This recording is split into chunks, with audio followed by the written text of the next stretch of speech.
Et je commence avec un point, avant d'arriver au livre d'Emmanuel, qui moi m'a beaucoup frappé et qui est probablement lié à un effet de génération.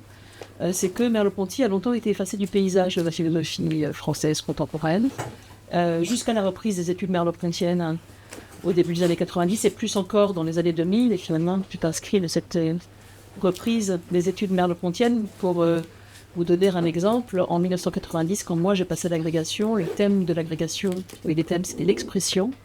Et ni Signe, ni La Prose du Monde n'étaient disponibles en librairie. Il fallait aller faire des photocopies en bibliothèque. Ça veut dire.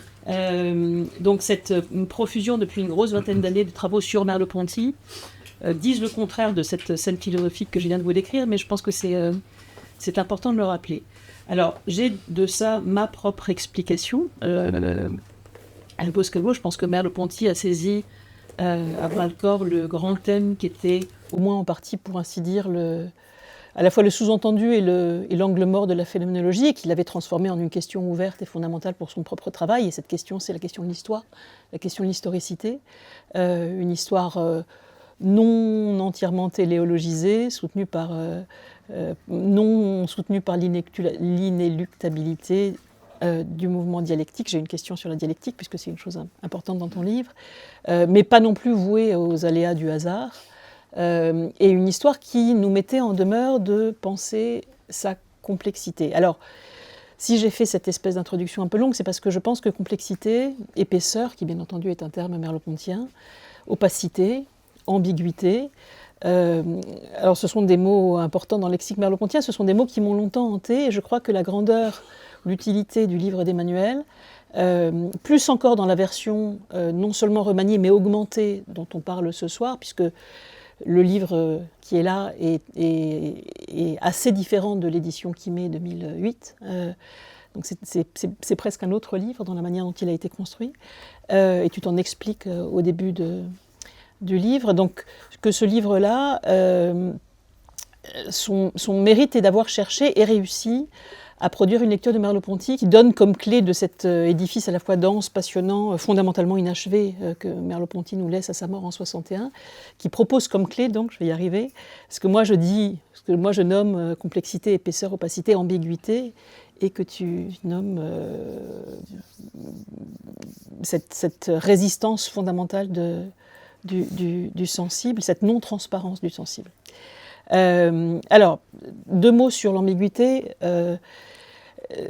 Il est évident que Merleau-Ponty aimait à donner au mot d'ambiguïté une coloration qui était tout sauf dépréciative, enfin qui pouvait être dépréciative, mais qui pouvait aussi ne pas l'être, et qui, dans son vocabulaire à lui, ne l'était pas, parce que ce mot d'ambiguïté prenait en charge la complexité. Et l'ambiguïté, vous en souvenez probablement, c'est un terme qui apparaît chez lui pour caractériser de manière générale notre vie dans le monde, c'est-à-dire tout à la fois notre étrange situation perceptive, notre expérience du temps et notre rapport à l'histoire. Et le terme apparaît déjà à plusieurs reprises, je vais les regarder à nouveau de manière très essentielle dans Phénoménologie de la perception, dans le premier moment, si vous voulez, le moment de la perception. Je reviendrai sur la chronologie des textes. En 1945, l'ambiguïté, elle est à la fois celle du monde, citation de Merleau-Ponty, une théorie existentielle de l'histoire est ambiguë, mais cette ambiguïté ne peut pas lui être reprochée car elle est dans les choses. Car elle est dans les choses. Et c'est une ambiguïté qui est aussi l'ambiguïté de l'existence elle-même. Et par exemple, dans le très étonnant chapitre consacré au corps comme être sexué, Merleau-Ponty place l'ambiguïté conçue comme une indétermination, vraiment à la racine, à la source de son analyse. Je le recite. Ainsi, il y a dans l'existence humaine un principe d'indétermination, et cette indétermination n'est pas pour nous seulement, elle ne vient pas de quelque imperfection dans notre connaissance. L'existence est d'indéterminé en soi à cause de sa structure fondamentale, en tant qu'elle est l'opération même par laquelle ce qui n'avait pas un sens prend un sens. Alors, moi ça m'a toujours frappé dans ces lignes, et on est en 1945, le rêve qui est aussi un cauchemar, si on y pense, et peut-être tout particulièrement si on y pense depuis notre propre actualité aujourd'hui, le rêve, cauchemar, de la transparence absolue, de la transparence du monde, de la transparence à soi, de la transparence des autres, est pointé par Merleau-Ponty pour ce qu'il est. Il est non seulement inaccessible, mais il est fallacieux.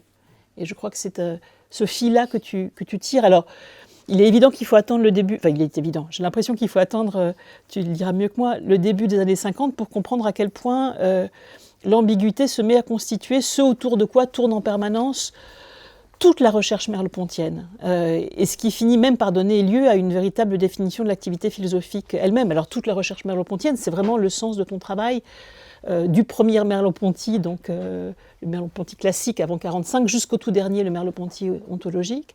Et encore une fois, je vais revenir sur la périodisation que tu proposes. Sur ce caractère central, 2 exemples, j'aurais pu en donner d'autres, mais ceux-là, moi, me plaisent beaucoup. Le premier, il provient de l'inédit, probablement écrit autour de 50, que Merleau-Ponty remet à Guéroult au moment de sa candidature au Collège de France, en appui à sa candidature au Collège de France. Guéroult va publier le texte en 62 après la mort de Merleau-Ponty dans la revue de Métaphysique et de Morale. C'est repris aujourd'hui dans Parcours 2, et une des raisons pour lesquelles, par ailleurs, cette édition Vrin, si différente de l'édition Quimet, est différente, c'est qu'elle tient compte de l'énorme quantité de choses inédites qui ont été publiées entre 2008 et nous. Alors là, pour le coup, c'est Parcours 2, ça a été publié avant, mais il y a quand même beaucoup de choses qui ont été publiées récemment de Merleau-Ponty. Donc, dans l'inédit repris dans Parcours 2, Merleau-Ponty écrit, dans un passage absolument incroyable, où l'expérience perceptive, l'expérience du langage et l'expérience de l'histoire sont désormais entrelacées, et elles le sont autour de ce même motif de la complexité, ambiguïté, non-transparence. Je le cite. « Le sujet de la perception n'est pas ce penseur absolu. Il fonctionne en application d'un pacte passé à notre naissance entre notre corps et notre monde, entre nous-mêmes et notre corps. Il est comme une naissance continuée, celui à qui une situation physique et historique a été donnée à gérer et l'est à chaque instant de nouveau. Chaque sujet incarné est comme un registre ouvert dont on ne sait ce qui s'y inscrira, ou comme un nouveau langage dont on ne sait quelles œuvres il produira, mais qui, une fois apparu, ne saurait manquer de dire, peu ou beaucoup, d'avoir une histoire ou un sens. » C'est un passage absolument magnifique. L'ambiguïté, ou pour employer encore une fois l'autre terme que Merleau-Ponty mobilise dans la phénoménologie de la perception, l'indétermination, ça joue simultanément dans ce qu'on pourrait nommer la situation perceptive. Chaque sujet fait l'expérience d'un certain pacte entre le corps et le monde. Une situation expressive, chaque sujet est comme un nouveau langage. Et puis, bien entendu, une situation historique, chaque sujet gère sa propre détermination historique, et pourtant, il est comme une essence continuée. Et on a vraiment là quelque chose qui préfigure déjà, on est en 50, ce qui va devenir la grande thématisation de l'institution 3 ans plus tard. 4 ans plus tard. Alors, à l'entrecroisement de ces 3 dimensions, je crois qu'on trouve en réalité le problème que Merleau-Ponty ne cessera plus de retravailler. Comment est-ce qu'on peut rendre compte à la fois de ce qui est de l'ordre du déjà là et de ce qui surgit depuis ce déjà là, toujours depuis ce déjà là, comme une nouveauté absolument irrémédiable. Et je crois que la non-transparence, la perte de l'impossibilité de la transparence, c'est-à-dire aussi l'ambiguïté, c'est-à-dire aussi l'indétermination, c'est le nom de cette ouverture inscrite dans ce qui est, et je le cite à nouveau, registre ouvert dont on ne sait ce qui s'y inscrira. Dont on ne sait ce qui s'y inscrira.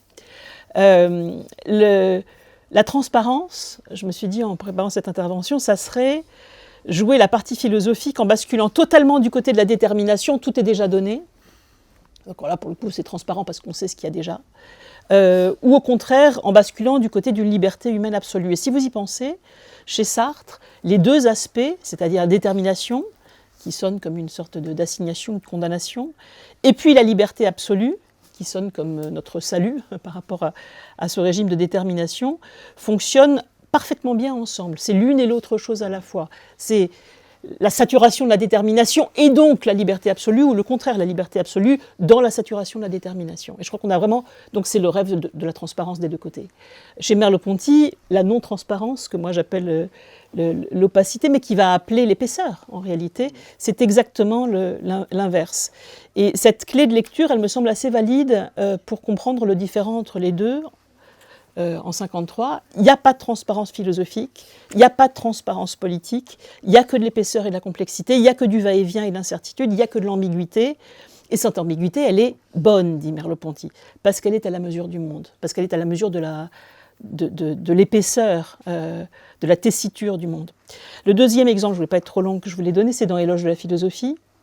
donc la leçon inaugurale du 15 janvier 53, et le texte s'ouvre par une reprise du thème de l'ambiguïté. Le philosophe se reconnaît à ce qu'il a inséparablement le goût de l'évidence et le sens de l'ambiguïté.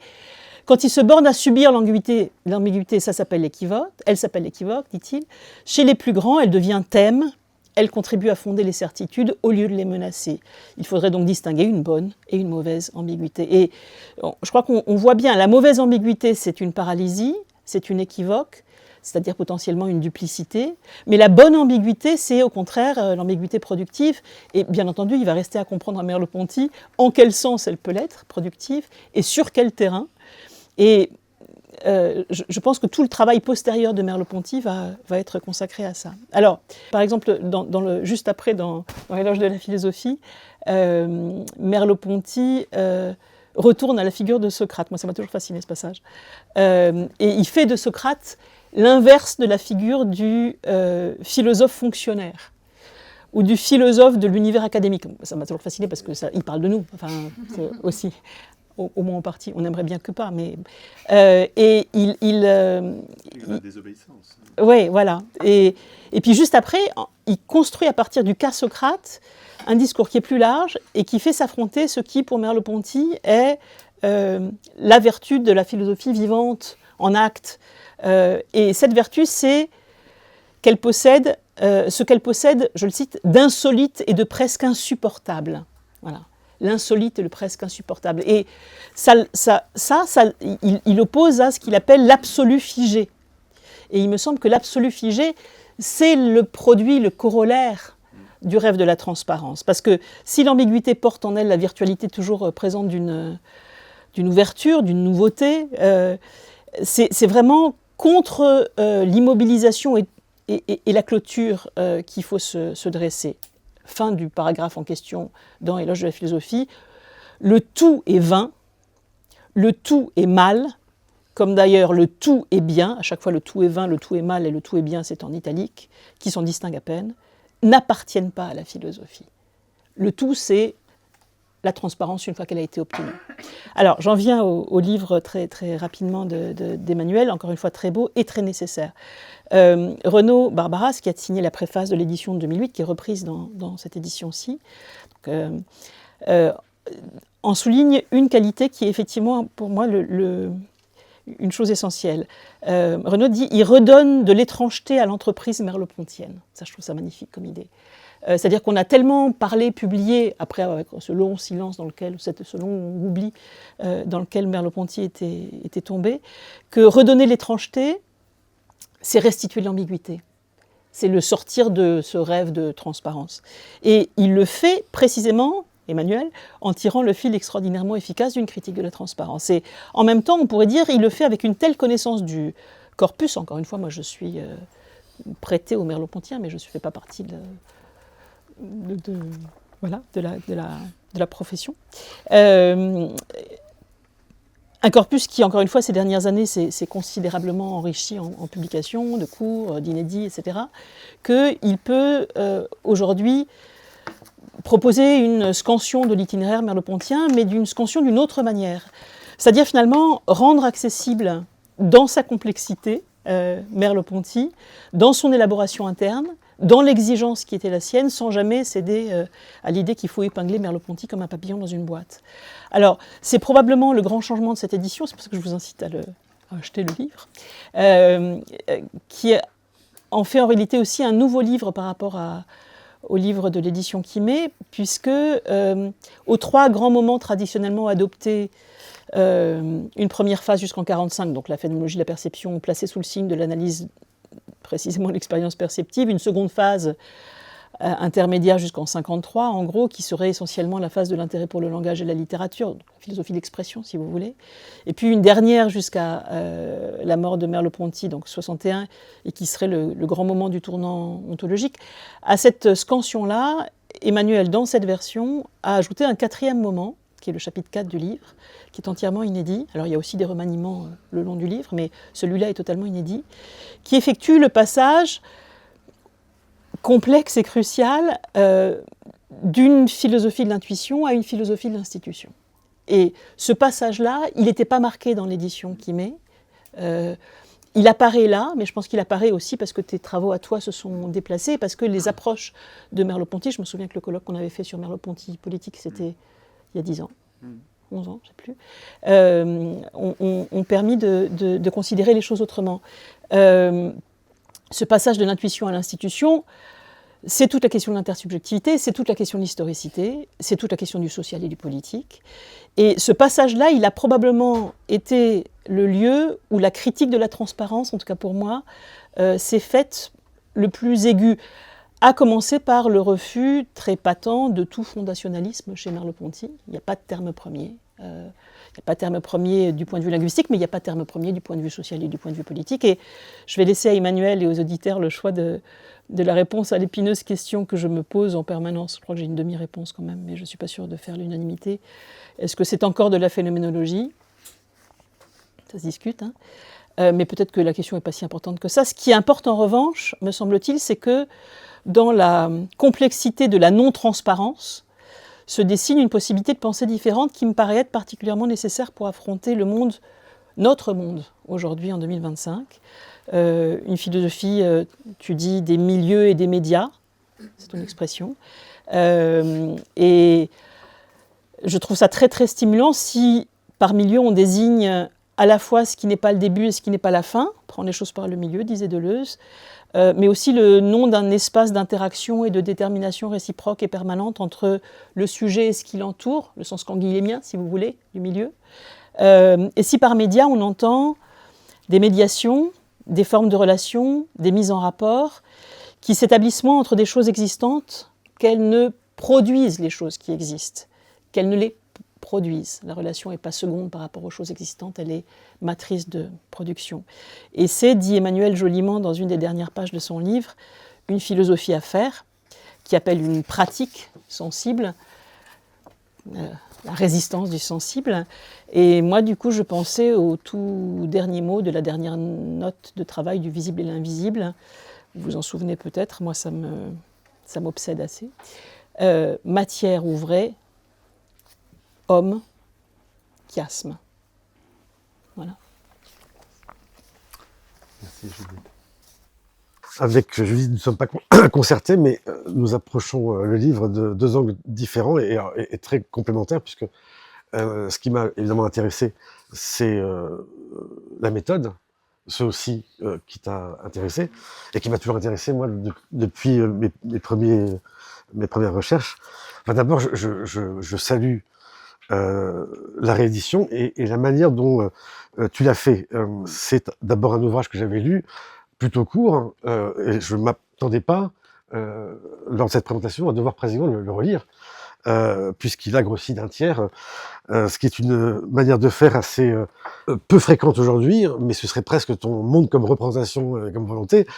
C'est un geste assez rare, qui consiste au fond à chaque fois à intégrer les nouveaux travaux, à travailler en médiation avec d'autres, ce qui est une exigence aujourd'hui qui n'est pas toujours satisfaite, puisque à un certain moment on s'arrête de lire nos contemporains, on se fige dans une certaine lecture et 20 ans plus tard on s'en tient là, sans prendre le risque en quelque sorte de mettre à l'épreuve ses propres thèses face à la nouveauté des textes inédits qui sont parus ou d'autres ouvrages.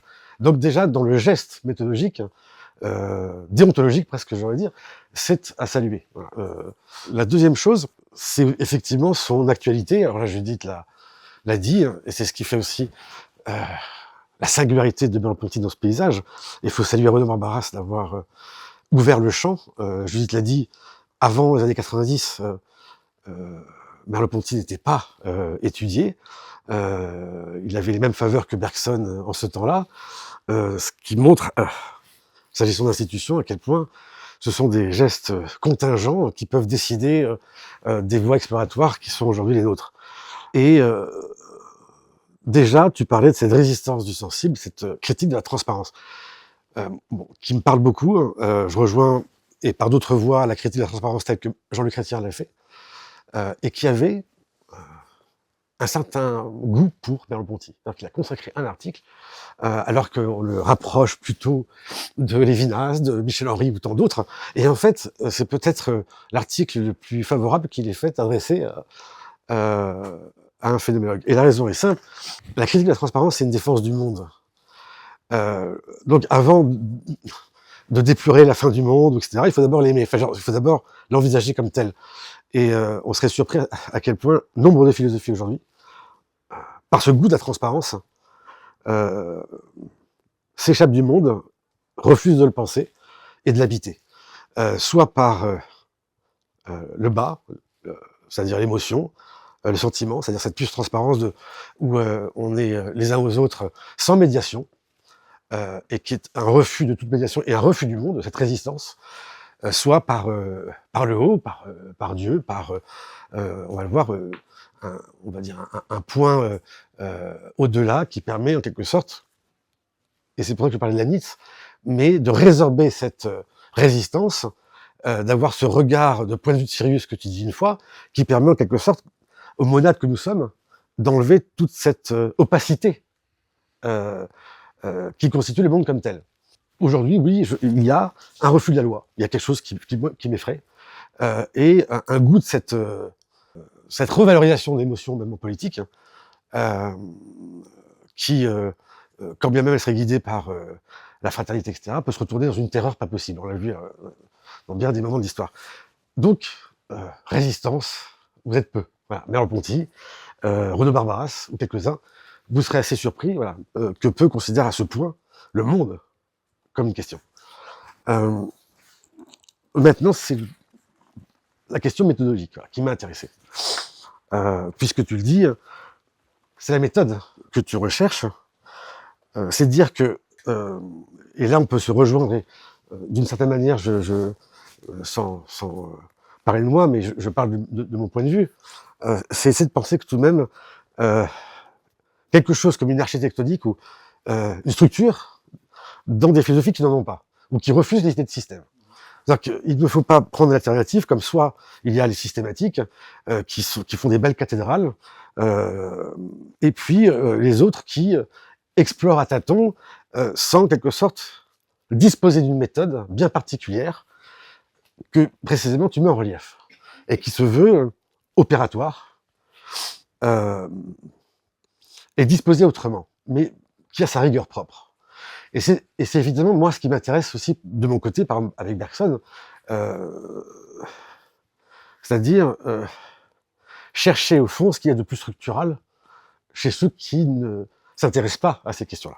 D'où archéologie, et dans un mot qui n'est pas foucaldien. Vous voyez, c'est comme ça que je pourrais lire ton livre, et l'intérêt que j'ai pu y porter, c'est de refuser d'emblée, c'est ça la résistance.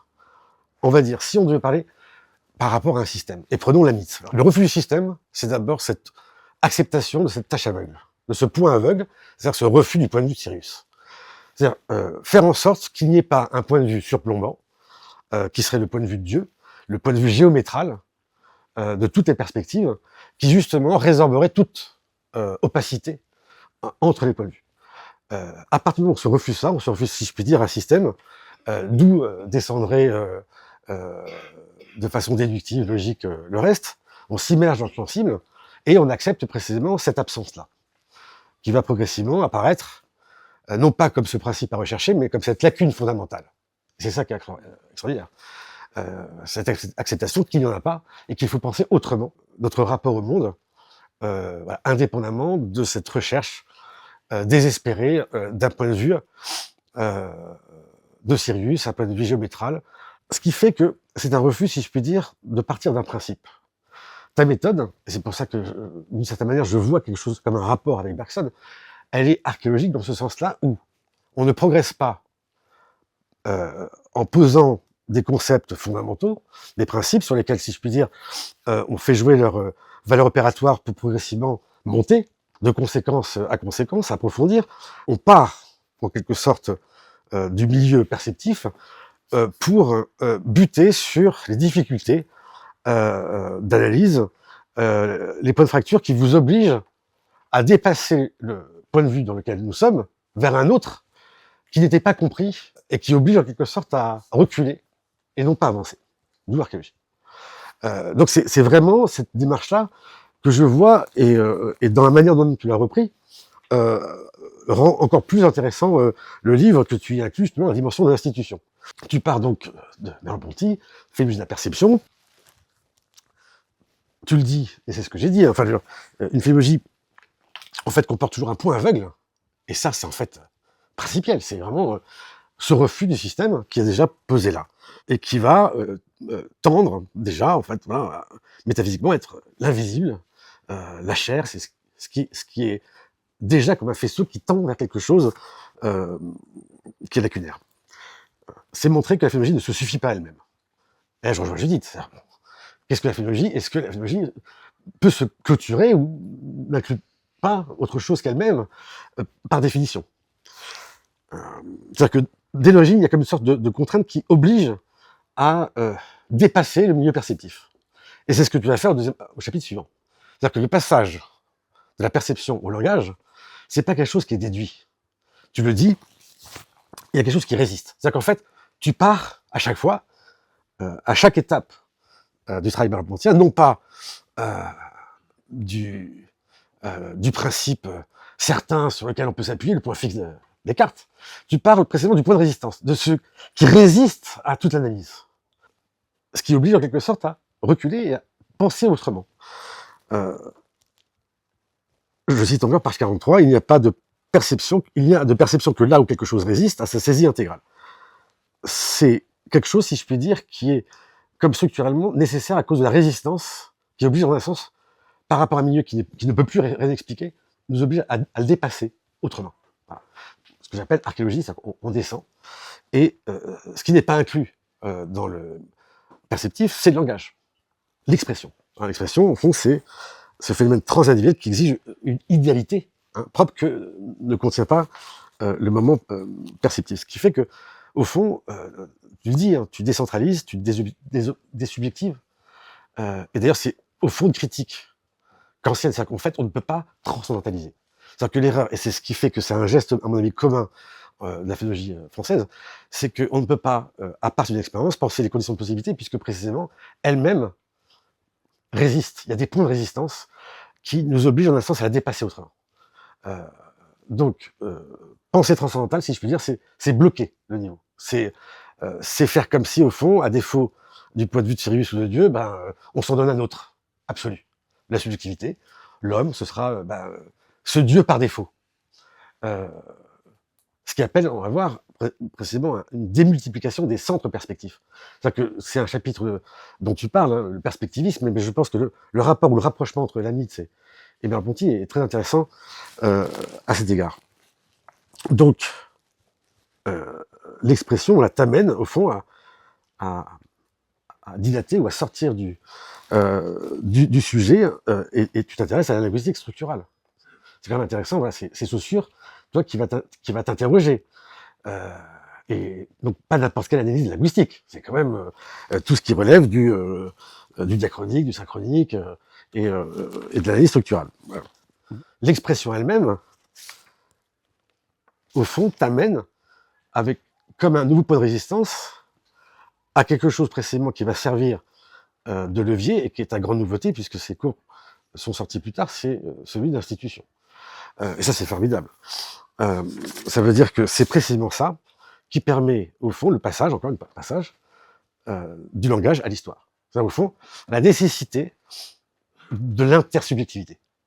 Faute précisément de ce point géométral, c'est cette nécessité précisément de se décentrer, de penser la médiation, l'institution, le rapport à l'autre, mais qui ne se fait pas comme un face-à-face, mais précisément par des médiations. Ces médiations-là, on les pense pas suffisamment, c'est pour ça, effectivement, que je dis, tu as raison de penser cette actualité. C'est que c'est des médiations qui s'oublient elles-mêmes, alors qu'elles sont fondamentales pour penser le monde. Et donc, le conseil d'institution t'en fait quelque chose d'admirable, et ça t'amène donc au dernier élément, c'est essayer de penser par la méthode même qui a conduit une ontologie qui puisse en quelque sorte tirer profit de cette résistance. C'est-à-dire que, non pas recherche d'un point, mais d'un milieu. C'est-à-dire que ce qui est étonnant, c'est que même certains peuvent tout d'un coup recéder à la tentation du principe. Bon, même Bergson, qui sont... Là, c'est justement entériner que ce geste-là fait partie même de l'ontologie dont on parle. Et qu'il ne s'agit pas d'un sens de retrouver ce point de perspective, c'est-à-dire quelque chose qui résorberait tous les points de vue, qu'il n'y aurait pas une pluralité de points de vue qui fait l'opacité du monde, mais qu'il y ait un milieu ambiant, une chair, quelque chose qui est pensé, et qui effectivement, comme tu le dis, enfin voilà, donne une certaine direction extraordinaire à l'œuvre de Merleau-Ponty qui est encore à travailler. Donc voilà, c'est le parcours que j'y ai vu, c'est la méthode où je me reconnais aussi, moi je trouve ça magnifique, ça veut dire ne pas croire qu'il n'y a qu'une manière rigoureuse, architectonique, de faire de la philosophie, et que nous ne sommes pas si différents, et nous pouvons d'une certaine manière dialoguer par-delà ces différences de principe. Voilà. Et je trouve ça admirable. Merci. Alors, bon, vous avez soulevé énormément de questionnements en moi et d'échos que j'ai vus, et c'est toujours magnifique. Enfin, c'est pour ça que je suis tellement heureux que vous soyez là, parce que c'est exactement ça qui met en mouvement la pensée. C'est un moment, ça se descend sur d'autres, au fond, qui nous font voir à partir de quel lieu on pense. C'est ça le point aveugle dont tu parlais. Hein. C'est-à-dire que nous ne pouvons voir qu'à ce moment précis qu'est le point aveugle. Le nerf optique, c'est ça. C'est l'endroit où nous voyons, et cet endroit même, c'est ce qui manque, c'est la lacune, c'est la tâche dans notre champ optique. Et il me semble que ça, c'est vraiment une des grandes leçons, évidemment, de la phénoménologie merleau-pontienne. Alors, tu l'as bien dit, je vais peut-être commencer par là. C'est un livre qui lui-même n'est pas figé, ne pouvait pas l'être, et donc il y a eu ces interpellations successives. Il y a eu évidemment Vrin qui a souhaité rééditer ce livre et qui m'a mis dans une position difficile, parce qu'effectivement je voyais les lacunes, les imperfections à une presque vingtaine d'années de distance. Ce qui s'est passé entre-temps, et ce que je n'ai peut-être pas suffisamment précisé dans le nouvel avant-propos, c'est qu'il y a eu des traductions. Et dans ces traductions, j'ai dû faire, par la force des choses, j'ai dû répondre aux traducteurs, j'ai dû faire des ajustements, et c'est là qu'on se rend compte qu'en fait, voilà, on continue à travailler. Le livre était relativement court, ce qui a expliqué en partie peut-être son succès. Dans l'édition chinoise, on m'a dit il est trop court, donc il faut ajouter trois chapitres, 3 textes inédits en plus pour que ça... Oui, bon, voilà, donc comme quoi, ça explique peut-être certaines différences culturelles. Le livre a évolué, mais surtout, voilà, j'ai passé beaucoup de temps aussi dans le fond Merleau-Ponty qui m'a fait prendre conscience que voilà, il y avait des choses qui m'échappaient, des choses que je n'avais pas bien comprises, et puis voilà, on avance, comme tu dis, on continue à penser. Il y a eu ces expériences communes aussi autour de la dimension politique de Merleau-Ponty, l'enjeu de l'histoire, plusieurs événements, des traductions aussi, parce que ça amenait à préparer des éditions d'autres textes vers d'autres langues. Bref, tout ça pour dire que voilà, le livre me paraissait daté, et en même temps, il ne s'agissait pas d'écrire un autre livre. Donc voilà, il y a une pensée, il y a peut-être aussi un travail de commentaire en devenir. Et surtout, il m'a semblé intéressant qu'au fond, la manière que nous avons de regarder Merleau-Ponty lui-même a évolué. C'est-à-dire que Merleau-Ponty a souvent été cantonné à ce rôle d'être, au fond, l'auteur d'une œuvre majeure, la phénoménologie de la perception, et dans des larges pans de la philosophie, notamment de l'esprit. Au fond, on ne connaît que ça, on ne connaît rien d'autre, et pourtant, voilà, très tôt, quelqu'un comme Claude Lefort a travaillé pour qu'on voit aussi un autre pan de l'œuvre plus tardive. Donc il y a eu ce tournant ontologique qui déjà a montré qu'il n'y avait pas qu'un seul Merleau-Ponty, qu'il y avait peut-être au moins 2 Merleau-Ponty, un premier Merleau-Ponty, un deuxième Merleau-Ponty. Et à fur et à mesure que le temps passe, il me semble qu'on se rend compte qu'il y a des articulations internes plus intéressantes, il y a peut-être plusieurs tournants, et comme ça a été le cas pour d'autres grands auteurs du XXe siècle, et pas que du XXe siècle, il y a un premier Wittgenstein, un deuxième Wittgenstein, et puis même chose pour Husserl, voilà, et on va vers quelque chose, alors je l'espère, pas trop non plus organisé selon une architectonique, mais plutôt peut-être une archéologie qui est nécessaire de ces strates de moments différents qui se superposent, pour prendre un terme opératoire qui t'est cher. Et donc, voilà, il me semblait, à fur et à mesure que le temps passait, qu'on découvrait des nouveaux textes, et notamment de cette période très peu connue, intermédiaire entre 1945 en gros et l'arrivée au Collège de France, la publication de cours successifs, qu'il fallait quand même un petit peu aussi nuancer cette fameuse phase intermédiaire qui a été mise en évidence par cette première génération des chercheurs merleau-pontiens. Tu parlais du début des années 90, évidemment Renaud Barbaras mais il ne faut pas oublier, il y avait aussi Mauro Carbone en Italie, il y avait Len Lawler aux États-Unis, la génération des fondateurs de Chiasmi. Bon. Et après cela, il y a eu quand même, voilà, on va de plus en plus loin, les travaux fondamentaux d'Emmanuel de Saint-Aubert, et puis toute une génération d'autres, de gens plus jeunes qui se sont inscrits dans ce sillon ouvert et qui ont permis, me semble-t-il, de fournir au fond une image peut-être plus feuilletée, plus étagée d'un travail qui lui-même n'a peut-être pas su faire apparaître ces champs. Parce que Merleau-Ponty a tendance quand même aussi à gommer ses propres transformations. Voilà. Et alors j'essaye en vrac un petit peu de répondre à certaines des interpellations. Est-ce que c'est encore de la phénologie ? Peut-être que je m'en sors par une pirouette, mais en disant, au fond, le titre du cours que Merleau-Ponty consacrait à Husserl est déjà un début de réponse. C'est la phénologie aux limites. Hein. On est aux limites de la phénologie et comme toujours, voilà, quel type de limite, de quelle limite est-ce qu'on parle ? C'est une limite d'une philosophie spéculative en partie, c'est les limites d'une philosophie peut-être dialectique, d'une philosophie de l'histoire. Voilà, qu'est-ce que c'est d'une philosophie par moment, même d'une philosophie de la vie. Hein. Donc il y a des moments comme ça, et je pense que c'est peut-être la formule la plus utile de penser Merleau-Ponty comme quelqu'un qui, d'une certaine manière, reste fidèle à la phénologie, parce qu'au fond, il n'a jamais rompu avec la phénologie, mais qu'il explore ses limites. Et c'est à partir de ces limites qu'il pense, et ce qui le rend peut-être un des phénologues les plus féconds.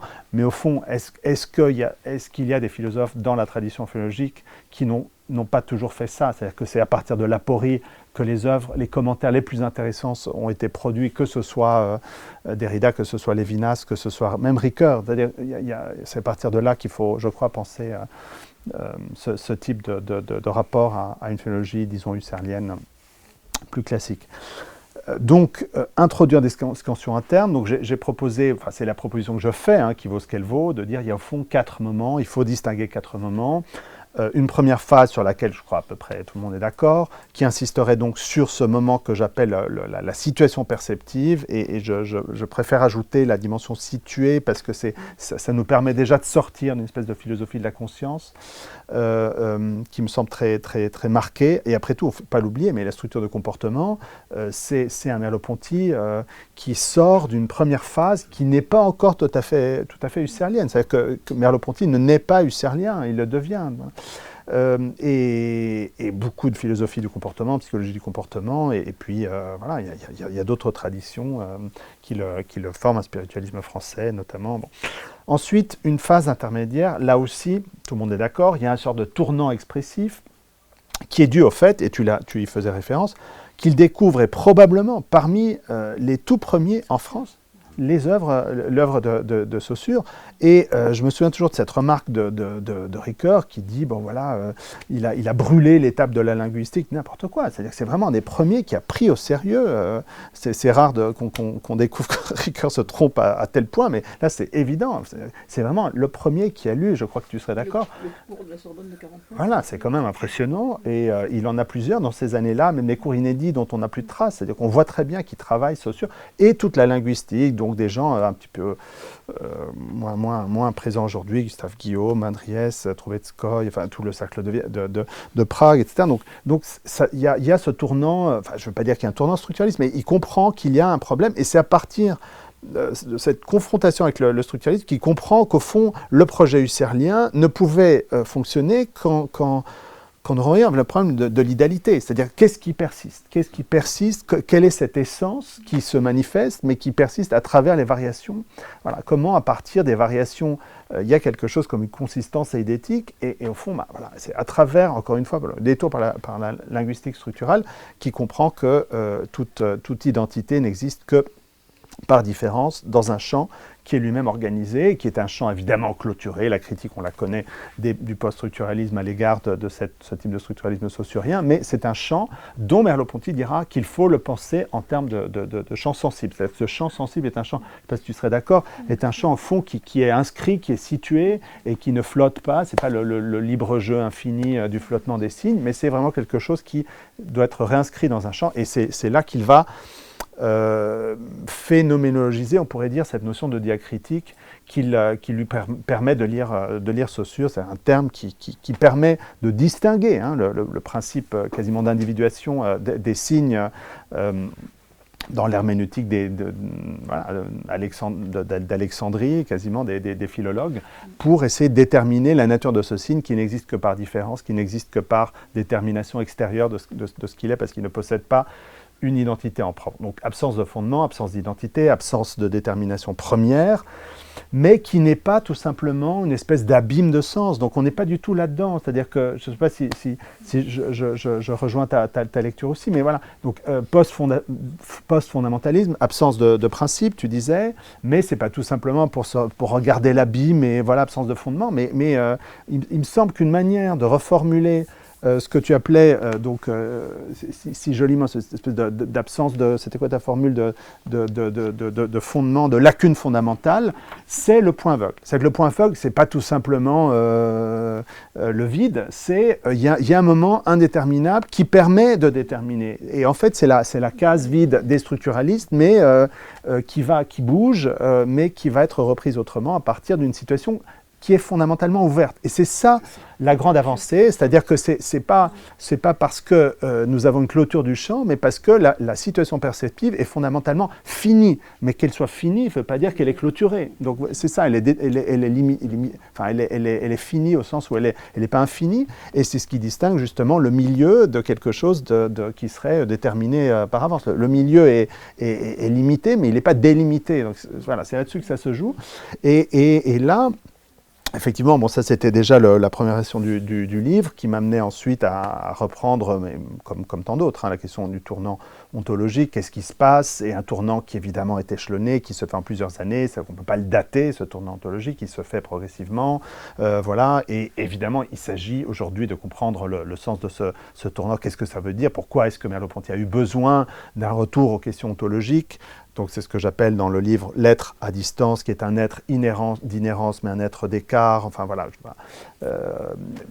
des choses qui me semblent intéressantes, qui nous amènent un petit peu à la limite d'une philosophie spéculative, d'une philosophie peut-être même cosmologique. J'ai trouvé des notes absolument fascinantes sur le perspectivisme, qu'en partie Renaud avait déjà repéré et qui m'ont beaucoup aidé sur la base aussi de mon propre travail sur le perspectivisme et donc ce livre que j'avais fait paraître il y a quelques années, donc Partage de la perspective, qui au fond est un livre aussi très très merleau-pontien en un certain sens, mais qui m'amenait déjà vers une reprise de ces questions-là. Donc foyer multiple, perspectivisme, monde à plusieurs entrées, donc c'est ces choses... C'est l'idée du livre qu'elle avait fait justement en esthétique qui me faisait penser à ça. Voilà, absolument. Donc il y a ici le travail avec Elie Düring et d'autres sur la question des métaphysiques contemporaines, des nouveaux réalismes. Au fond, c'est une position, c'est la réponse, me semble-t-il, la plus consistante qu'on peut trouver chez Merleau-Ponty par rapport à la question du réalisme et du corrélationnisme. C'est-à-dire, la seule manière de proposer un réalisme solide, c'est un réalisme, au fond, qu'on trouve dans cette situation perceptive, d'un réalisme qui est à la fois un réalisme par excès, un réalisme par soustraction, c'est-à-dire le perçu, le sensible est toujours plus et moins que ce qui se donne à nous. Il est plus parce que justement ça me tombe dessus, c'est surdéterminé et ça ne se donne que par esquisse, par moment, c'est ça la grande leçon phénoménologique, c'est-à-dire que je ne verrai toujours que certains aspects de l'objet sensible qui excèdent toujours, qui est toujours plus que ce qui nous apparaît, et en même temps, voilà, soustraction, parce que c'est à mesure que nous essayons de clôturer, de contourner, de prendre en main cet objet, qu'il se soustrait et qu'il donne au fond une consistance, tu dirais peut-être une épaisseur à ce monde qui est donc un monde réel et pas juste imaginé ou projeté.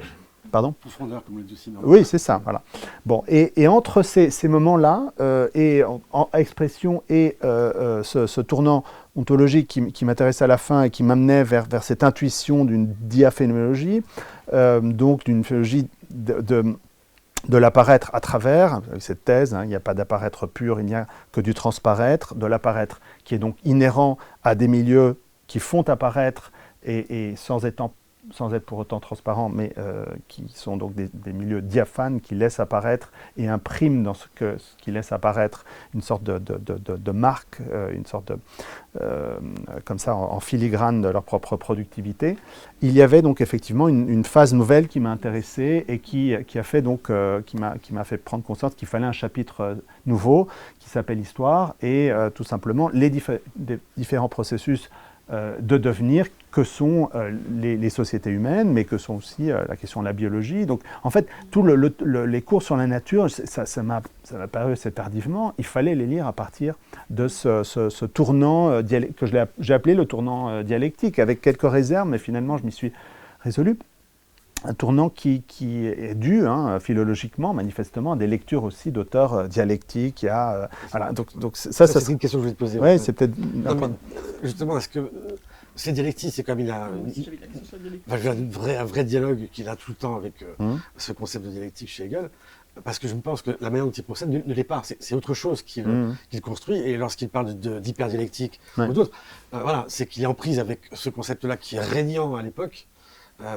Vincent Descombes a montré à quel point Hegel a imprégné tout le paysage, et c'est avec ce concept-là qu'il discute. Mais je ne pense pas, justement, qu'il s'agit de dialectique. Et même ta méthode qui consiste de zigzag, aller-retour, etc. Oui, oui.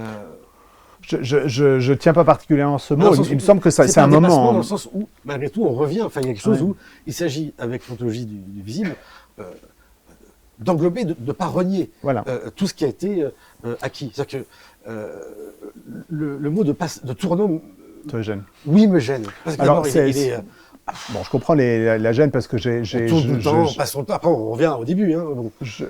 Alors, il s'agissait de bien marquer un moment qui est celui qui se trame au début des années 50 et qui me semblait important pour comprendre comment on va arriver au tournant ontologique. Parce que, évidemment, c'est un moment ultérieur, le tournant ontologique, mais il me semblait important de noter qu'il passe quand même beaucoup de temps à faire des cours sur l'histoire, à faire des cours sur des auteurs comme Weber, à faire des lectures comme Lucien Febvre, des auteurs comme Lukács, bien sûr. Donc c'est tellement prégnant, c'est tellement... Et il fait un cours sur la dialectique, donc il me semble que alors, moi je ne tiens pas particulièrement à ce mot, parce qu'évidemment il faudrait le qualifier, il faudrait clarifier ce que ça veut dire, mais il me semble impossible de ne pas voir qu'il y a eu chez lui un besoin de revenir là-dessus, au moment même de la rupture avec Sartre. Donc c'est comme... les aventures de la dialectique. C'est les aventures de la dialectique, évidemment, donc c'est une manière de se démarquer. Mais voilà, et donc des textes nouveaux aussi qui ont émergé autour de cette année, mais pour comprendre comment il y avait devenir institution et à tous les niveaux. C'est-à-dire qu'il y a institution publique, il y a institution privée, donc institution d'un sentiment. Qu'est-ce que c'est que la subjectivation? Il a quand même des choses... voilà, quand j'en parlais avec Jean-Luc Nancy, qui me disait, mais au fond, bon, Merleau-Ponty, pour moi, c'était très éloigné, on m'interpelle toujours là-dessus, je ne vois pas trop. Hein. Mais voilà, ce cours-là, l'institution de la passivité, c'est vraiment ça, c'était un cours extraordinaire. Voilà, il me disait, donc il y avait ça, et quand même une manière de repenser l'intersubjectivité au croisement, la question du désir, la question de la psychanalyse, évidemment, la question de l'institution symbolique, etc. Il ne faut pas oublier, parce que c'est peut-être le moment de le rappeler, il vient de décéder il y a quelques jours, et c'est une perte immense pour la philosophie contemporaine, et notamment la phénoménologie allemande. Bernard Waldenfels nous a quittés, quelqu'un qui a suivi ici les cours de Merleau-Ponty encore de son vivant, et qui a œuvré énormément pour introduire cette pensée en Allemagne et ailleurs, autour de la question de la réponse de la responsabilité d'une subjectivité qui ne commence pas par elle-même, mais qui est au fond dans un retard perpétuel par rapport aux interpellations sensibles, signitives qui lui arrivent du monde. Donc voilà, il s'agissait de marquer et d'expliquer cette articulation, ce passage vers quelque chose qu'on a un peu trop vite appelé le grand tournant ontologique, et de marquer des moments plus interstitiels, peut-être plus détaillés, avec la question de l'animalité, avec la question justement d'un devenir qui nous fait prendre conscience que la subjectivation précède la subjectivité et l'individuation précède les individus. Mais voilà, on nous fait signe que c'est le moment aussi des questions peut-être, ou d'ouvrir la parole à la salle.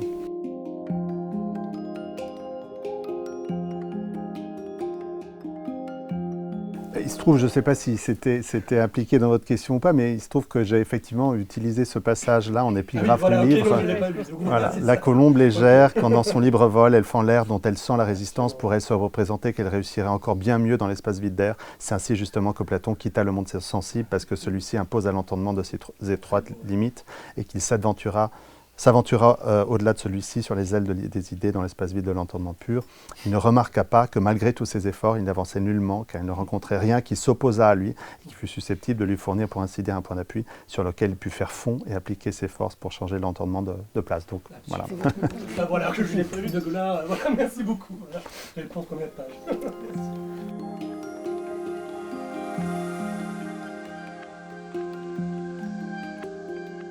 Non, mais tu poses deux questions. Tu poses une question à la fois méthodologique et une question thématique. C'est-à-dire que comment est-ce qu'on lit un auteur, et est-ce que quand on parle de tournant, est-ce qu'on parle de dépassement au sens de Kehra heideggerienne ou de je ne sais quoi, d'abandon définitif, voilà, ou est-ce qu'on parle d'infléchissement, on parle de quelque chose qui fait apparaître d'autres aspects. Il me semble évident que, de ce point de vue-là, la pensée de Merleau-Ponty est une pensée qui, au fond, a beaucoup de mal à renier ses propres... Au contraire, c'est-à-dire qu'on voit c'est quelqu'un qui garde, qui abandonne très peu, mais qui va donner un sens nouveau. Par exemple, le mot Gestalt est là depuis ses tout premiers textes des années 30, et il est dans les tout derniers passages des notes de travail, mais ça ne veut plus dire la même chose. Donc évidemment, il garde cette leçon, mais il lui donne une autre épaisseur, une autre consistance, une autre amplitude. Le mot Gestalt, ça prend une portée quasiment cosmologique à la fin, alors qu'évidemment, ça vient de ses lectures, voilà, de la Gestalt psychologie qu'il a lu, et voilà, donc il dit pas, et pourtant il a fait une critique sévère de la tradition de la Gestalt psychologie. Donc c'est ça qu'il faut bien voir, que c'est dans ses plus grands hommages qu'il est le plus critique, c'est au moment où il se démarque que parfois il récupère des choses. Voilà, donc ça c'est au niveau méthodologique. Au niveau du contenu, oui, bien sûr, je pense que c'est ça. C'est qu'il je le dis d'ailleurs, hein, donc j'appelle ça la situation perceptive parce que ça me permet justement de rester cohérent. C'est-à-dire que le chiasme est une manière de préserver la situation perceptive, mais ne pas préserver une certaine philologie de la perception qui serait basée sur une idée de constitution. En fait, c'est ça. Donc j'ai eu besoin d'appeler ça situation perceptive pour dire ça, c'est la base continue. Mais à condition d'appeler ça situation perceptive, parce que c'est évident qu'en faisant une philosophie de l'institution, on ne fait plus une philosophie de la Constitution, et à mesure qu'on ne fait plus une philosophie de la Constitution, ça devient difficile de rester dans ce cadre-là d'une égologie transcendantale, voilà. Mais oui, donc ça reste présent, et c'est, je pense, une des plus grandes leçons de Merleau-Ponty, qui nous aide aujourd'hui à ne pas être tout simplement dans des réponses spéculatives, mais de dire il y a quelque chose comme une spécificité. C'est l'ici et maintenant qui n'existe que dans la philosophie qui part de la perception. Il y a un hic et nunc, il y a une singularité qui se joue dans la situation. Et ça, évidemment, bon, on peut dire, il y a ça chez Sartre aussi. Hein, je pas, voilà, mais je ne sais pas si tu serais d'accord, Camille, mais il y a quand même, et c'est pour ça que j'aimais beaucoup ton observation, c'est vrai, il y a chez Sartre, d'une part, une pensée de la situation, c'est un concept qu'il a introduit semble-t-il, en philosophie. En même temps, il n'en fait pas grand-chose pour le retourner dans quelque chose. Enfin, il faudrait qu'on en parle peut-être plus dans le détail, mais voilà, c'est quand même paradoxal qu'effectivement, c'est une philosophie de la surdétermination qui produit la liberté. Hein. Donc on est quelque chose, voilà, c'est une forme de transparence qui passe. Et d'ailleurs, sur le tard, dans le fameux entretien avec Comte, me semble-t-il, juste avant sa mort, il dit, voilà, nous vivrions mieux si nous étions totalement transparents les uns pour les autres, si nous n'avions pas de secret pour les autres. Ce serait la société parfaite. C'était lui, regardé par le castor. Ouais, c'est ça. Donc c'est vraiment la question. Ah oui, je suis toujours en train d'écrire avec le castor qui me regarde. Ouais. Mais, Et généraliser ça au monde tout entier. C'est-à-dire que si nous étions de verre, bah, tout irait mieux et les rapports seraient automatiquement moralisés. C'est la vraie difficulté de Sartre.